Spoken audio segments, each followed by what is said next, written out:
Well, hello. I will quickly introduce myself. My name is Lucia Garcia. I'm the General Director of IMAL. Thank you all for attending this very special day in which we partner with the Laser Talks Brussels. And I'm very pleased to introduce Bavo, with my Spanish accent, Van Kerrebroek. Almost perfect. Well, Bavo, I was really pleased to participate in one of the previous laser talks in which you participated together with Enrique Tomás and also Claire Williams not so long ago. And I wanted to learn more about his practice. So we invited him and he kindly accepted the invitation. I don't know if you already read his short bio, but I will quickly remind you. Bavo is a researcher in the fields of embodied interaction, musical interaction, extended reality, and human-computer interaction. And he works with extended reality and audio spatialization technologies to enable and investigate the dynamical processes underlying coordination between musical players. For this purpose, he develops enriched and mediated musical context in which people and machines interact and can meaningfully express themselves. He is currently finalizing his PhD. Yeah. Next week at the Institute of Psychoacoustics and Electronic Music, IPAM. You will talk further about that.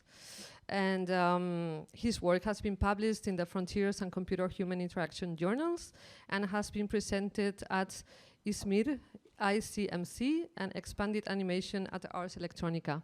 Thank you, Bavo, and I pass you the word. Thank you, Lucia. Thank you, Anna, for a great day so far and for the invitation here. So welcome all. I'm going to just start with, very broadly, imagine. Imagine yourself sitting in a cave and a picture from, not a picture, but a situation 30,000 years ago. There's some pictures on the of the hunt projected on the walls. There might be a fire burning, you're sitting around. The shadows on the wall are projecting shades and colors. There might be somebody telling a story and you're collectively entering this imaginary world, reenacting the hunt that might have happened during the day. Imagine yourself and fast forwarding 30,000 years. You're standing in a medieval church. You're watching the light come in through the glass windows. There might be a choir singing religious music. You're maybe transcended into a religious prayer, and you're in this collective communion, singing and praising God. Then fast forwarding again, maybe you're lying on the floor, you're watching towards the ceiling with a group of other spectators. You're watching lasers shoot through the space, watching, in this picture, an electroacoustic composition by Xenakis, and you're being engulfed by this audiovisual scenery. Then a picture from last summer, you're standing in a beach in Thailand and you're engulfed in a collective, energizing musical scene. You're dancing and moving in spatialized audio, and you're being again transcended into this collective feeling of unity of experiencing music. Well, I'm not an anthropologist, definitely. I'm not going to give a history of human culture and everything that we did. I'm actually an engineer by background, but I just wanted to portray this scenery to talk about the technological life world and make the emphasis that the virtual is, in my opinion, and some others, not something new, that it's always been there and it's sort of captures this inherent drive that we have towards the virtual, towards this potential space, towards imaginary worlds, and how technology can help us to go there. So a central component of this talk is this new emerging set of digital technologies under the umbrella term of extended reality, which I'll briefly highlight a bit more later on. And a third notion in this presentation is the concept of musicking, consciously not music as a sort of representational object, but musicking as a practice, something that is embodied, participatory, and enacted. So thinking of a rich setting, a context in which music making takes place, and calling for the need of a verb, and coined by a researcher called Christopher Small, musicking. So these are sort of the setting that I'm going to talk a bit about. And I would like to address a central question, and that is how we can use XR technology to, on the one hand, improve our understanding of music making, and on the other, enrich our experience and expression of music making. I created this quite simple cylinder where you have theoretical frameworks that I'll briefly introduce you to, the XR technology component, and then both of them enabling this notion of the extended musical space, on which I'll also diverge a bit later. So my research, as Lucia mentioned, is done at IPEM, not so far from here in the city of Ghent.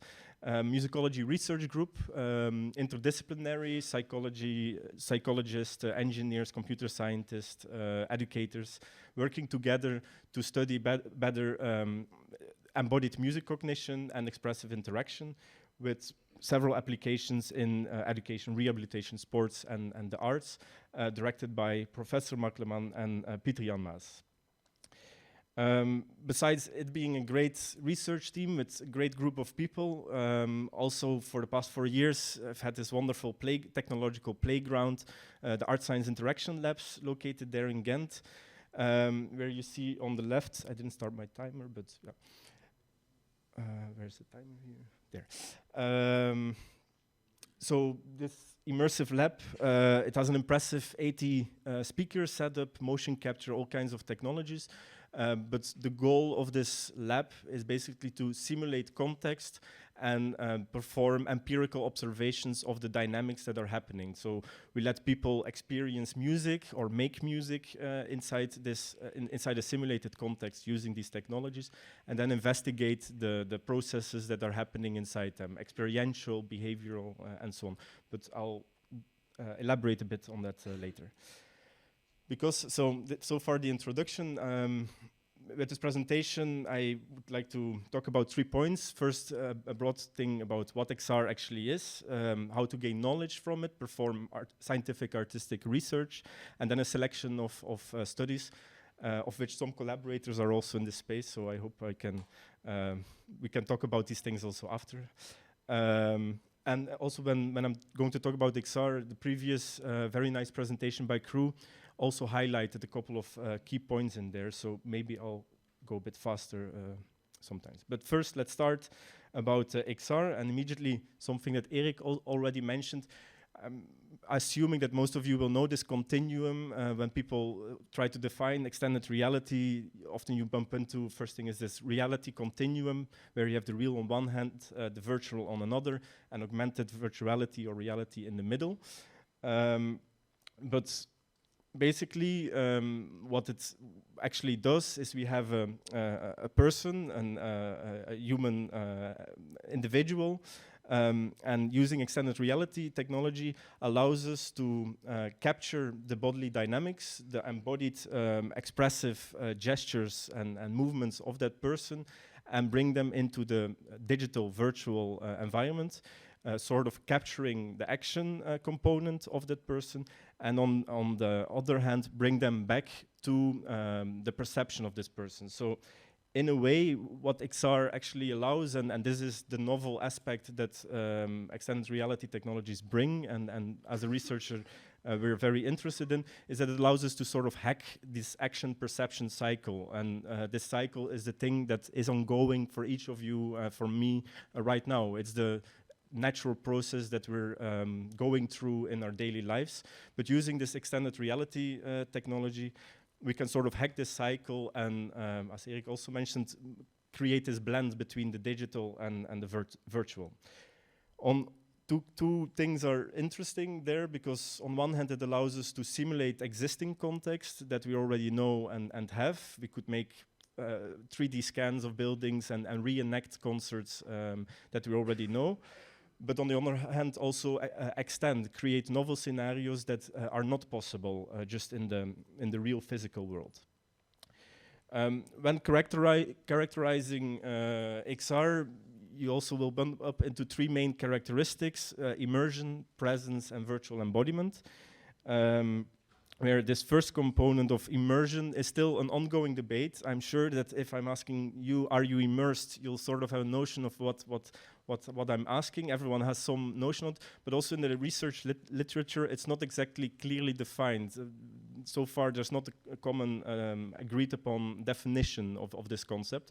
Some, and also Erik was mentioning this before, place some emphasis on the degree of engagement, of involvement of a person, the narrative involvement that is necessary for this level of immersion, sense of agency and sense of flow, whether we're being really in this flow state when being immersed. And I think this is a better direction is to equate immersion to the degree of realism that is offered, and seeing the behavioral and sensorial realism offered by the medium as a technological property. So immersion itself, not so much as something that is lived or experienced or felt, but more as a technological property of a system. Where if we're talking about actual experience of immersion, this second concept called presence becomes more relevant. So this notion of presence, which is experienced and is rooted in activity. Also mentioned before today that it's an active, ongoing process. It requires an interaction and engagement with the real world.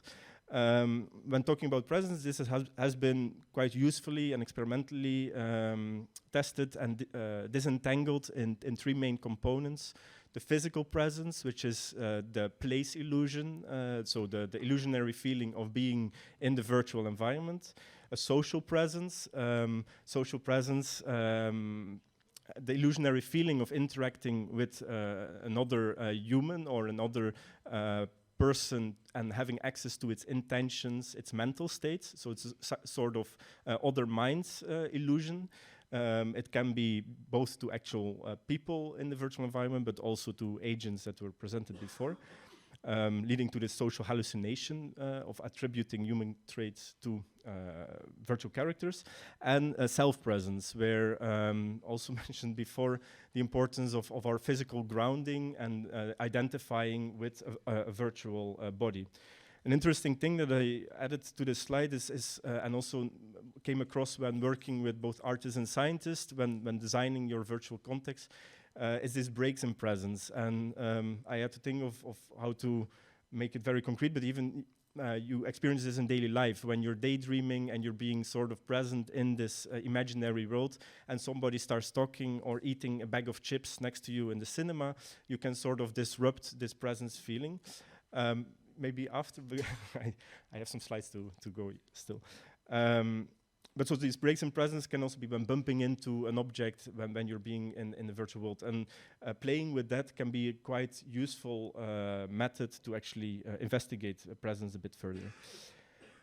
And then the third property of extended reality, we're making a big distinction between avatars, human-controlled virtual humans, where, as I said, you're capturing the embodied dynamics of a person and displaying them, whether through a real representation or an abstract one in the virtual world, and agents which are algorithmically or computer-controlled virtual humans.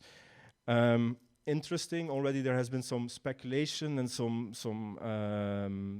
early attempts at combinations of the two, and these I find very interesting, where you have your sort of virtual embodying an entity in the digital world, but there might be some agent or some algorithm assisting you with this embodiment, so you're sort of sharing this embodied entity.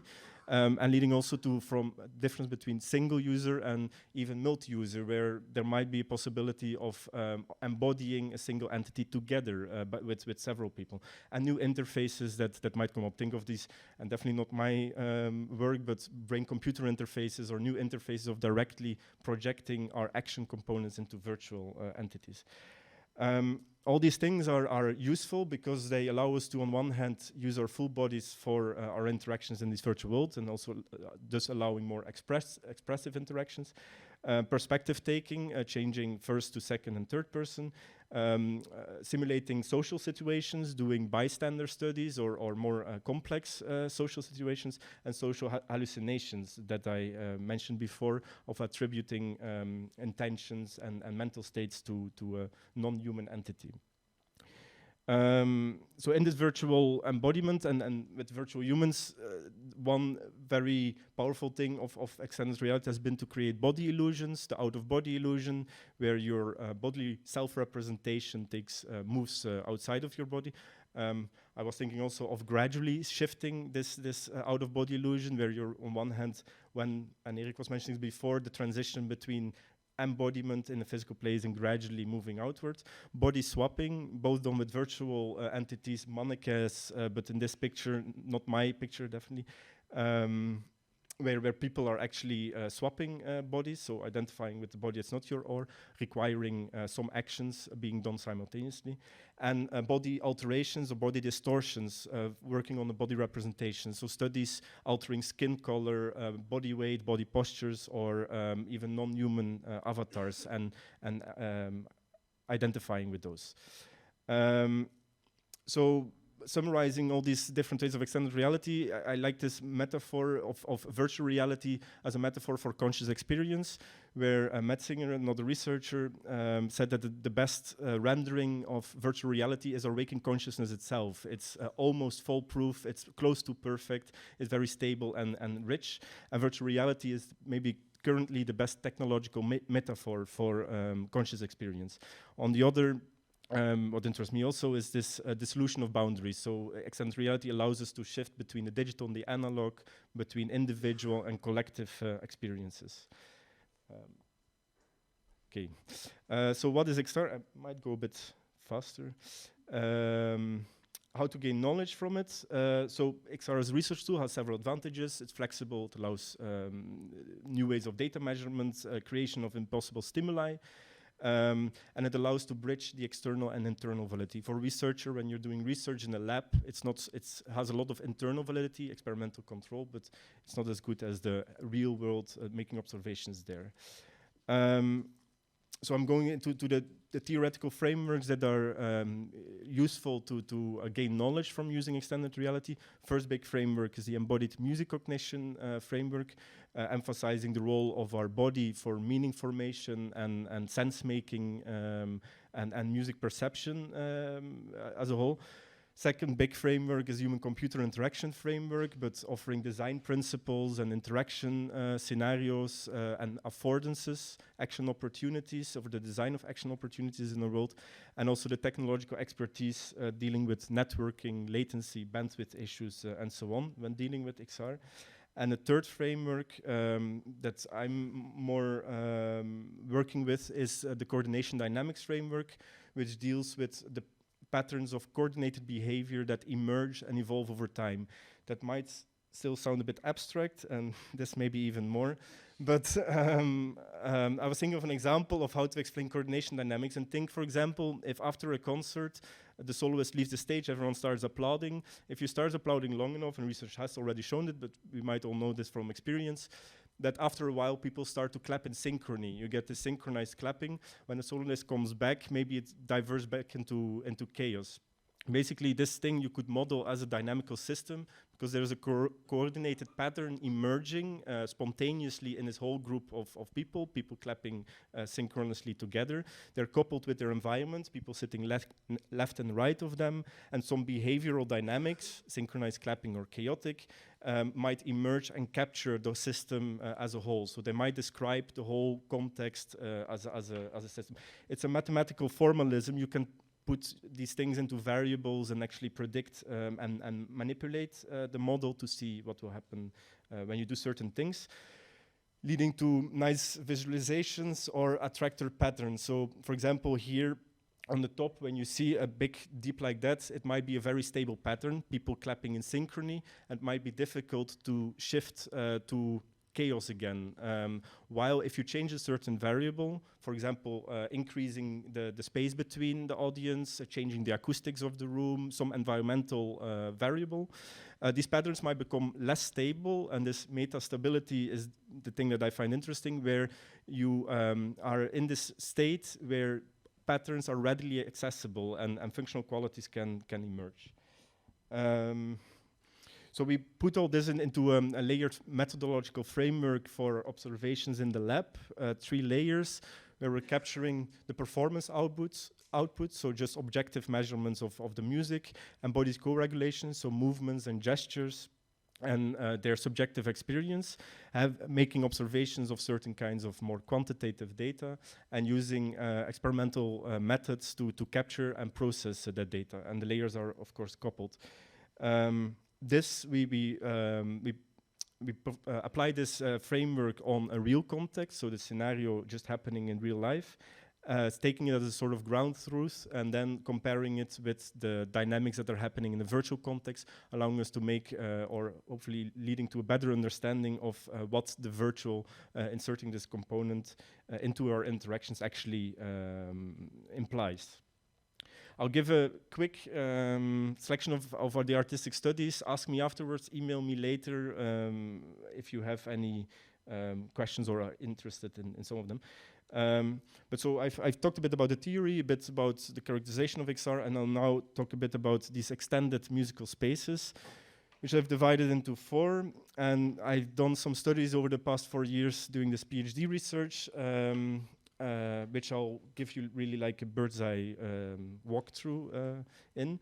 The first study was a piano phase study where we had 2 pianists playing the piece Piano Phase by Steve Reich. One of the pianists was immersed in virtual reality, seeing the other pianist as a real pianist, a virtual pianist, so human-controlled avatar, and an algorithmically controlled avatar. We had the pianist perform the piece in each condition and then investigated the behavioral dynamics, experiential dynamics across conditions. Basically to investigate the notion of social presence across conditions. We also made this into a public performance with the spectator walking around and seeing the performance happening in real time. A second scientific study on rhythmical synchronization, where we had the first player standing in our research lab with a drum pad and a HoloLens device, and then a second player, which is still me through the magic of video editing, but there's a second other person standing in another lab next door. They're wearing this motion capture suit, allowing them to bodily coordinate over the network, and having a sort of rotating drum circle that helps them to construct polyrhythmic patterns. Again, we applied this framework to investigate the bodily dynamics, experiential aspects in the interaction. We also did this in a public performance in a theater space where one performer was distanced 100 meters from the other, and it was streamed to an online and offline audience co-located in space. And then besides these bigger scientific studies, we also had some smaller projects that I helped to develop.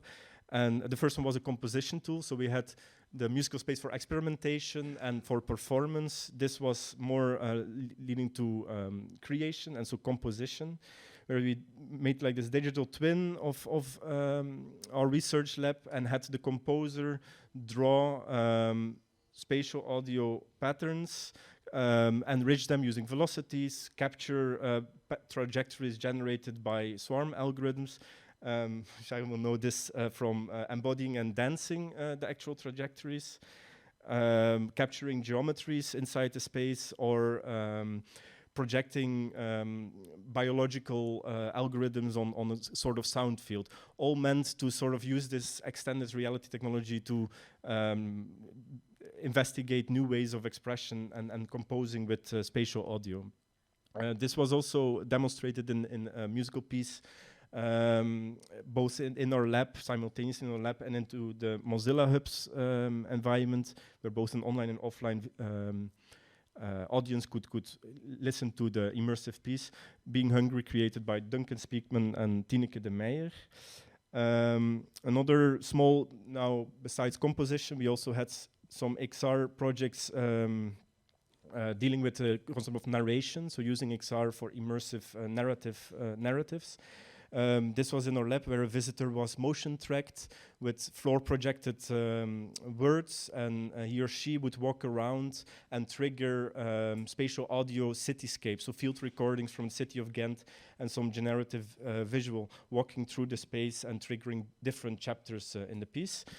Another small project developed during hackathon organized by XRT, Searching Borders, where a visitor was wearing a headset and was walking through 3 different steps.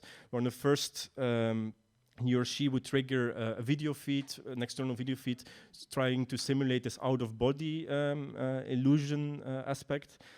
He or she was also wearing a sound transducer, so there was a microphone in the space, so sound that was playing back in the room was returned as haptic feedback and also projected as a spectrogram on the wall, so you have the audiovisual and haptic sounding. The goal of this development was to blur the boundaries between the real and the virtual and have this visitor linger on the space between the real and the virtual, because at the end the goal was also to step outside this virtual experience and enter the real world again. And then finally, a residence just last January, collaboration with MaxLab by the collective Studio Radial, that worked on also blending real and virtual spaces. So it was a multi-user VR setup where these visitors first were immersed in a 360 video and sounds playing back on their headphones, and gradually moving back into the space with their pass-through camera, seeing the other visitors, the projections into the room, and the live musicians playing there. Okay, so these were these 3 things. I just added a small question on what my future plans. I will continue working on the more behavioral modeling part and also more in group dynamic setting. And for me, personal interest remains this meta-stable that Erik was also mentioning before, this XR ability to have us really play with the boundaries between self and identity, between analog and digital, between presence and absence, and so on. I hope that by giving you this little layered overview, it was of some use or informative for you. Feel free to add me on LinkedIn, send me emails, or visit our website at ASIL. There are also some projects there, and really, if you have questions with your own projects or critiques or feedbacks, discussions, feel free to reach out. Okay, thank you.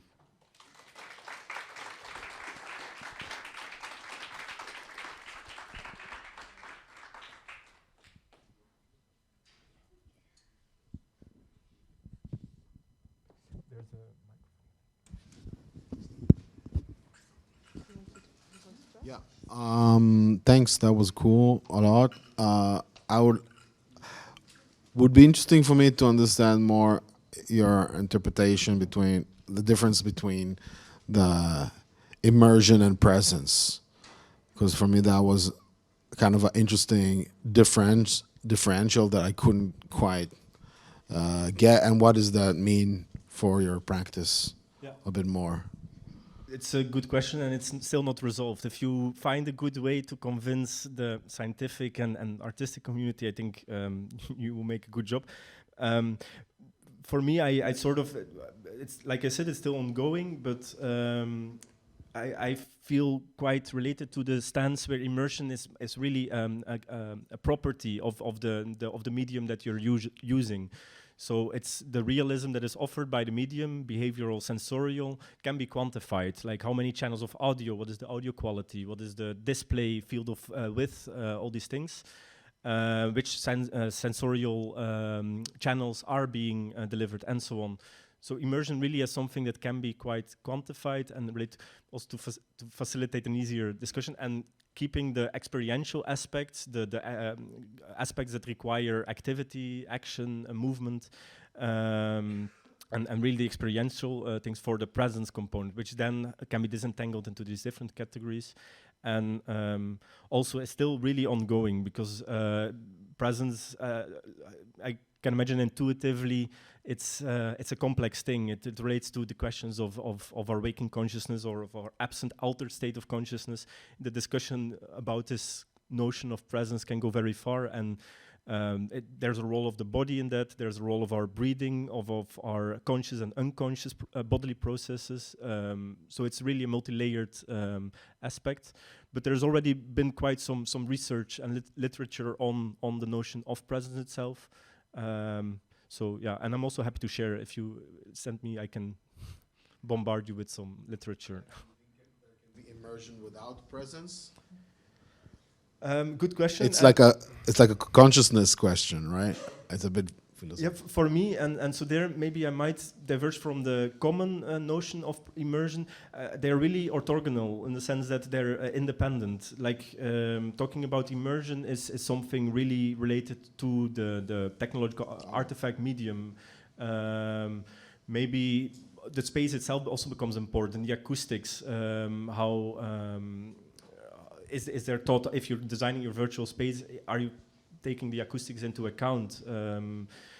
I mean, our notion, the feeling of presence is established by so many subtle characteristics, from micro gestures to so many nuances that that the whole difficulty of quantifying that goes into the presence category, while the property itself is related to immersion.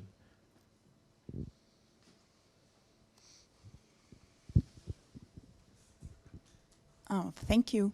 I thank you for the presentation, and also for especially for sharing the theoretical framework that you're working in. I was very interested in this triptychon of the self, the environmental, and the social dimension. I was wondering where non-human living entities stand in that.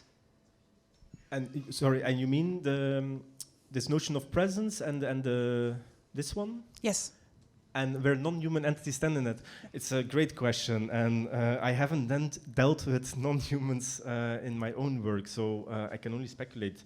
And it's also becoming a difficult debate on the notion of presence, because, and it's dangerous for me to say too much about this, because to what extent, the degrees of consciousness. If you're thinking about bacteria, to a little mouse, to a chicken, to a cow, to when does this notion of intelligence allow for the establishment of a notion of presence? So definitely, like I said, I want to be wary on saying too much about that. But from my own studies, it is a component that's quite high-level cognitive component, so requiring a lot of cognitive resources and components, from our active inference of the environment to, like I said, the bodily processes that are involved. Our notion of presence is shaped and informed by memories, by so many aspects, that it is a high-level construct and multi-layered. But then talking about where do non-humans get this? I need to read and study a bit more, I think, or maybe somebody else might be more informed. But sorry, I hope that sort of answers a bit. Okay.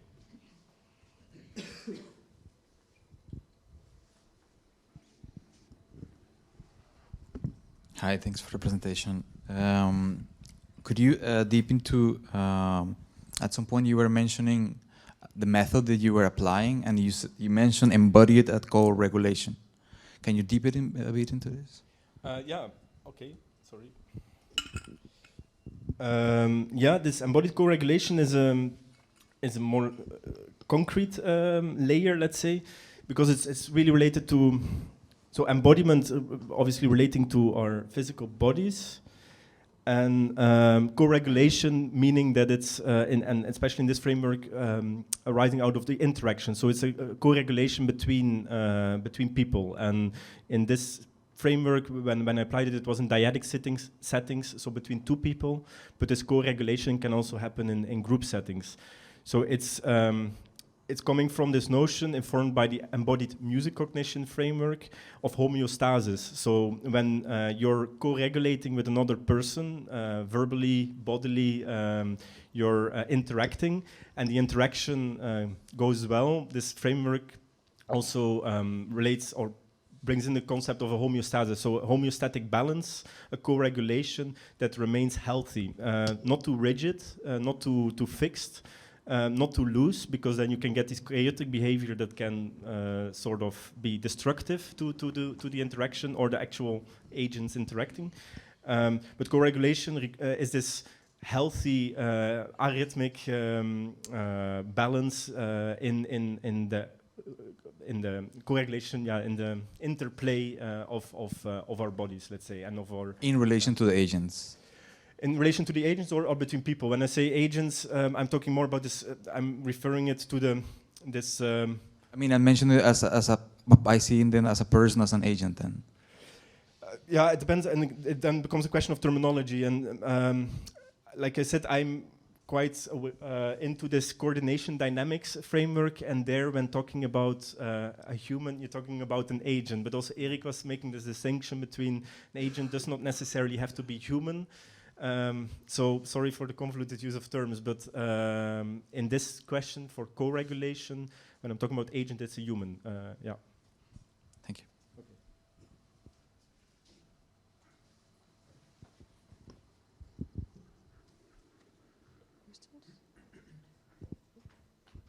So would you say that the co-regulation is like a central part of your research that do you intend or have you tried doing more with more participants, experiments with more participants? Yeah, and so thanks for the question because it allows me to make it a bit more concrete.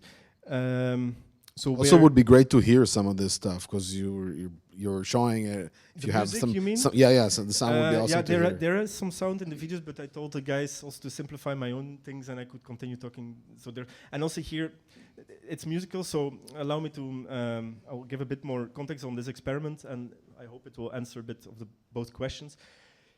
So this experiment where there were like two people. Separated in different rooms, but interacting in the form of a virtual human as an avatar. They were instructed to create a polyrhythmic pattern. So one person had to create a ternary beat, the other a binary beat. And if you have to try this with someone else, it's not so easy to do. I could do it if I both. Yeah, okay, and a drummer will definitely note, and also we've had in the experiment drummers, and then it's beautiful to see how they're actually embodying both rhythms, the binary and ternary. For a non-percussive person, it becomes more complex. But so we're using this quite simple. So it's music in the sense that it's rhythmical. We do play a polyrhythmic African-like percussive background in musical in the background that allows them to get into the groove. So they have accompaniment. And that's one of the parameters that we varied in the experiment. So we had the experimental design. I have a picture somewhere, but once they played with a simple metronome, so they had to do this polyrhythmic thing with a simple metronome, and once with a musical background, which was really quite complex but groovy, let's say. What was interesting there is that playing with the music, they became more accurate. So it actually helped to embodily co-regulate and coordinate amongst each other. Because they were able to use the richer information from the background to... which is the non-human entity, actually, in this case. In a way, yeah, we didn't ask, because the non-human entity, there are also intentions in the music that could be perceived as intentional, as being coming from a human. But here, also, you're wearing this AR headset, you're seeing the drum circle in your middle. We did not ask explicitly how they perceived the music and the human intentions hidden inside it, but I think it was really more task success, and they were more focused on completing the task. And also to add on, one parameter was metronome and musical background. The other parameter was partner realism, so they had to play once without seeing each other, being separated, once as an avatar, and once being physically co-located in the same room. And we looked on how the rhythms in their body movements were shared or differed across these conditions. And also, yeah, as a result, I mean, maybe not so surprising for research it might be, but, I'm happy that I got a clear result, but it means that the interaction did not break down when playing as an avatar, so great. even though not seeing each other, they also managed to perform the rhythm quite well. So that's maybe a non-result, but showing there that through an avatar and through this bodily coordination, the interaction did not break down, counts as a success. What's more, what came out is that they do experientially felt more agency, shared agency. They had more feeling of shared control when playing with this virtual entity, as opposed to just hearing the other player. I hope that's some of an answer. Is that how you sync? Because this is a long distance, did you have any synchronization problems? Were you using Wi-Fi, like wireless network, or? For the HoloLens is a very strong and fast Wi-Fi signal, but no, when making this kind of setups and motion capture in real time, and music requires very spatiotemporal accuracies. This wasn't done in a lab condition because it was, very, very crucial to get everything latency and sync-wise very accurately. In the public performance, 100 meters further, there was a fiber cable and a lot of technical stuff to facilitate this interaction into real time. There were a lot of latencies in several places for the public performance, but they, for the actual music interaction, they were constrained enough to allow music making.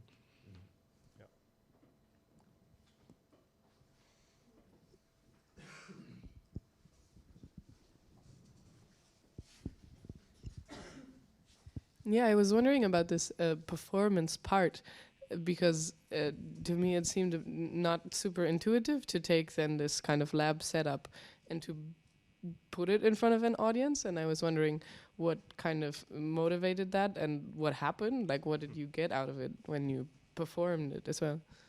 Yeah, so the other studies that I showed, like these ones, they were really more starting from an artistic question or an artistic. These ones were definitely transporting a scientific case, musical scenario into a public performance setting. So I'm a researcher engineer, sort of, or that's my main work, let's say. So I cannot speak for the artistic validity of this whole thing, but basically it was a use case. It was a symposium of some cultural centers in Ghent, and it was about new technologies and broadband networks into the cultural sector. So it was more of a showcase of a use case of these new technologies and what they're able to do than really an artistic musical performance. But it worked quite okay, even though, and there's a video also on my YouTube channel that you can see how it works. You will see that because the presenter was walking, and these are the problems that we also talked about this morning, was walking in front of one of the infrared cameras when giving the introduction. This camera thought that there were a lot of markers 1 meter in front of the camera, meaning that during the interaction, the tracking was, the program was struggling with dealing with all these markers. So during the actual performance, it was good enough for parts of it, but then for some, you saw the second player where a hand was stuck or put in a weird position. And so, like I said, technological prototype showcase. Even though after that, when we showed a couple of other illustrations, changing the environments, changing the representation of the players, having them share a virtual object. So they were tapping a virtual ball, creating a simple sound, throwing the ball at each other while being in different spaces, all in real time. This worked better, let's say. And there are some videos where you can see how it fails and not fails. Yeah. Thank you. Yeah.